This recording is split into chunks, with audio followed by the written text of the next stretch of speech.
मैं वीडी सिंह विवेकानंद विद्यालय की तरफ से आज आपको चैप्टर नंबर 2 12th क्लास के टॉपिक नंबर 3 के बारे में समझाऊंगा।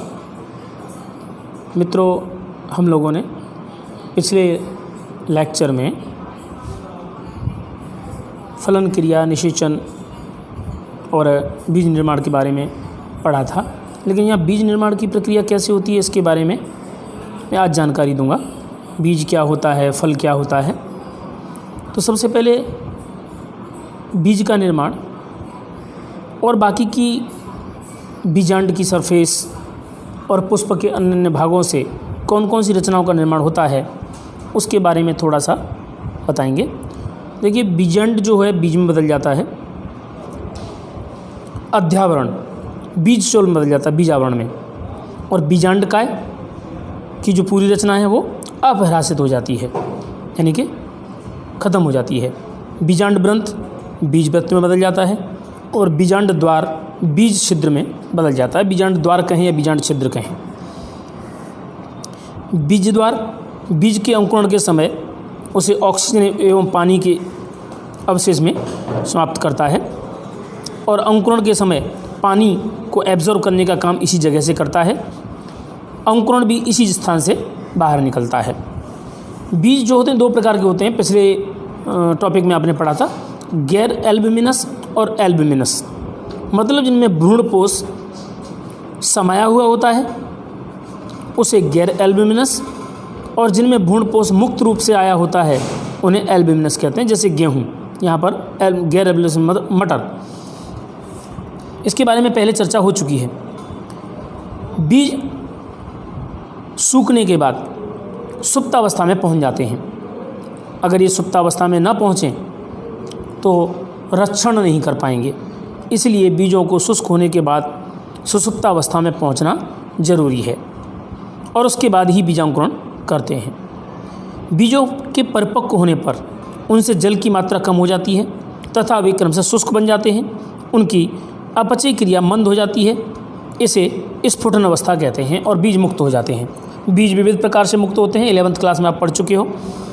अनुकूल परिस्थितियों में बीज अंकुरित होता है। बीजांकुरण हेतु पर्याप्त नमी, ऑक्सीजन, तापमान की आवश्यकता होती है।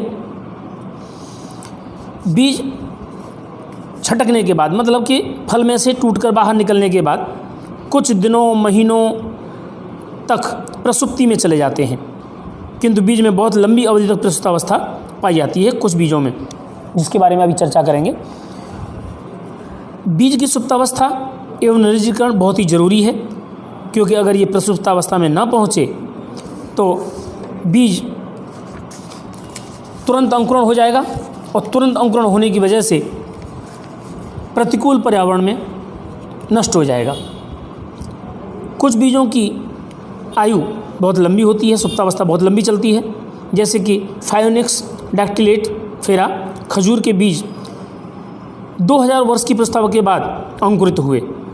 इनसे मृत सागर के पास किंग हेरोल्ड महल में की खुदाई के दौरान प्राप्त किया गया और इनका जो अंकुर था वो जीवित पाया गया। दूसरा उदाहरण ल्यूपाइन्स आर्किटेक्स, ल्यूपाइन का बीज जो 10,000 वर्ष के पश्चात भी अंकुर हुआ, इसे आर्किटिक टुंड्रा से प्राप्त किया गया। बीज बहुत ही महत्व की वनस्पतिक उत्पाद है। आवृत बीज पादपों में इसका महत्व स्वयं पर निर्भर करता है। बीज प्रजनन क्रिया हेतु पूर्णतया स्वतंत्र होता है। अगर ये अंकुरण न करे तो इनकी संतति ही खत्म हो जाएगी। बीज स्थानांतरण कर अन्य दूसरे स्थानों पर बसकर अपनी संततियां बढ़ाते हैं। बीजों में पर्याप्त आरक्षित खाद्य सामग्री होती है तथा बीज चोल इन्हें सुरक्षा प्रदान करता है, इसलिए खाद्य सामग्री प्राप्त करने के लिए भी बीजों का संग्रहित करना आवश्यक होता है, जिस तरह से गेहूं को संग्रहित करते हैं खाने के लिए। दूसरा विविधता, बीज लैंगिक जनन के बाद उत्पाद होते हैं जिनसे विविधता बन जाती हैं, क्योंकि दो अलग अलग वनस्पतियों के निषेचन के बाद बीज उत्पन्न होता है। कृषि क्षेत्र में भी इसका बहुत महत्व है। कृषि का आधार हमारी बीज निधि पर ही है, इसमें बीजों की सुप्तावस्था एवं निर्जलीकरण बहुत महत्वपूर्ण है। इसके कारण हम बीजों को इकट्ठा कर पाते हैं और इसे आहार के रूप में ले पाते हैं, और अगले वर्ष जब फसल उगती है तब इसके हमें उपयोगी होता है। अगर ये सुसुप्तावस्था में न जाए तो अगले वर्ष दोबारा उगाने योग्य नहीं रहेगा। दूसरी बात करें मित्रों अनिषेक जनन की, तो अनिषेक जनन क्या होता है? अनिषेक फल बनाता है, जहाँ पर निषेचन के बिना बनने वाले फल अनिषेक फल कहलाते हैं। जैसे कि केला के अंदर आपने देखा होगा बीज नहीं निकलता। असंग जनन एवं बहुभ्रूणता है क्या? बिना निषेचन के बीज के निर्माण की क्रिया को असंग जनन कहते हैं। कोई अंड कोशिका बिना अर्धसूत्री विभाजन के बनती है तथा यह सीधे ही भ्रूण बना लेती है। उदाहरण एस्टेरिशिया और घास। इसका बहुत ही महत्व है। असंग जनन की क्रिया में अर्धसूत्री विभाजन नहीं होता है, अतः जीन विनिमय की क्रिया के अभाव के कारण संतति में नए लक्षण नहीं आते। अतः इस प्रकार बनी संतति एक पूर्वज जैसी ही बनी रहती है और क्लोन बनी रहती है, नए परिवर्तन उसमें नहीं आ पाते।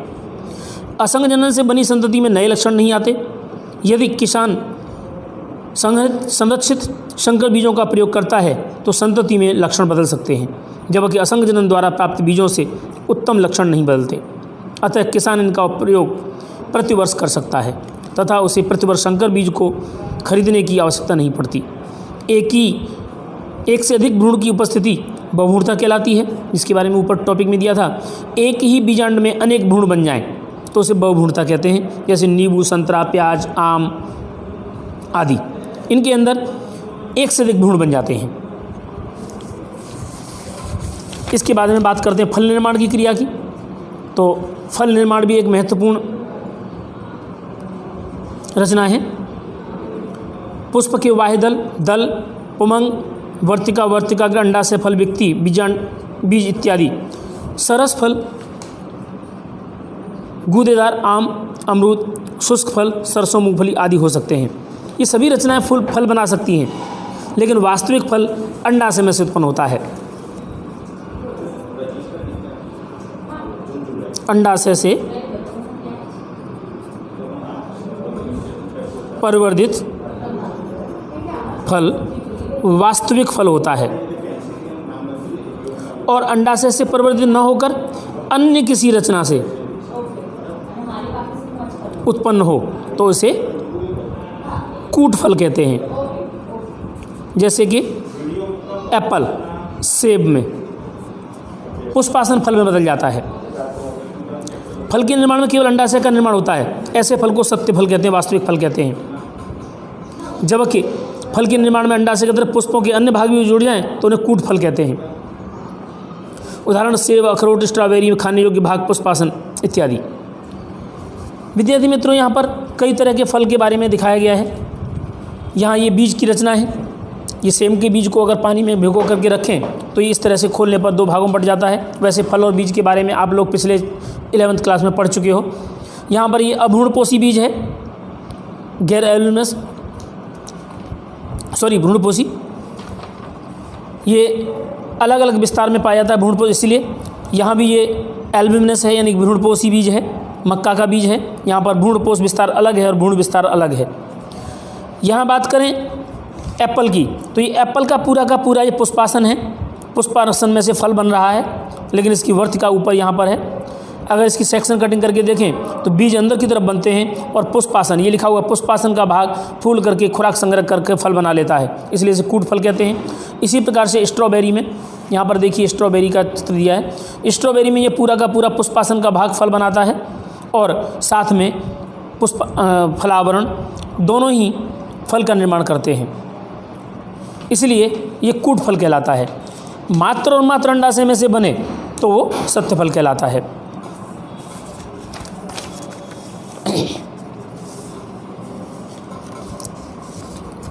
किसी भी फल के बीज की संख्या बीजांड पर निर्भर करती है।